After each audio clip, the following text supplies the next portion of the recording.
guys? J'espère que vous allez bien.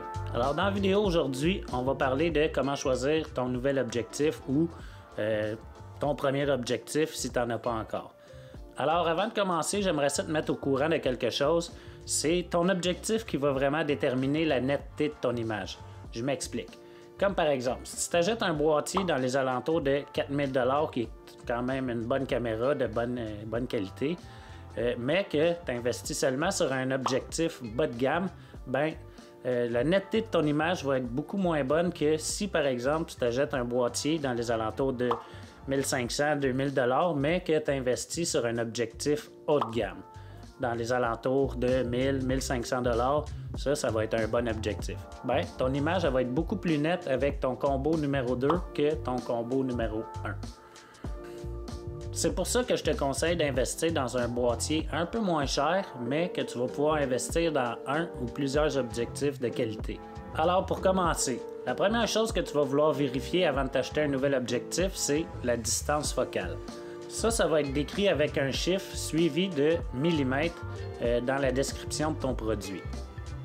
Alors je t'explique, plus le chiffre est bas, plus ton champ de vision va être élargi et que ton sujet va être éloigné. Tandis que si ton chiffre est haut, tout ton champ de vision va être étroit et ton sujet va être rapproché. Comme par exemple, voici une scène filmée avec un objectif 16 mm et voici la même scène filmée avec un objectif 55 mm. On voit très bien qu'avec l'objectif 16 mm, tout est beaucoup plus élargi et les sujets sont beaucoup plus éloignés. Tandis qu'avec l'objectif 55 mm, ton champ de vision est beaucoup moins large et tes sujets sont plus rapprochés.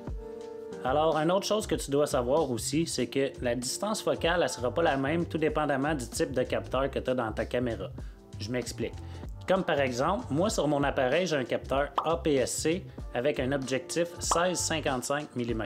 Si tu prends le même objectif et tu mets ça sur une caméra avec un capteur micro 4/3, tu verrais seulement ceci. Pourquoi? Parce que tout simplement, ton capteur est un petit peu plus petit, alors tu vois un petit peu moins de ta scène. Même chose, si tu mets le même objectif sur une caméra avec un capteur plein format, tu vas voir encore plus de la scène. Alors pour résumer, si par exemple tu as un capteur plein format avec un objectif 24 mm, tu vas devoir acheter un objectif de 16 mm sur un capteur APS-C pour avoir l'équivalent.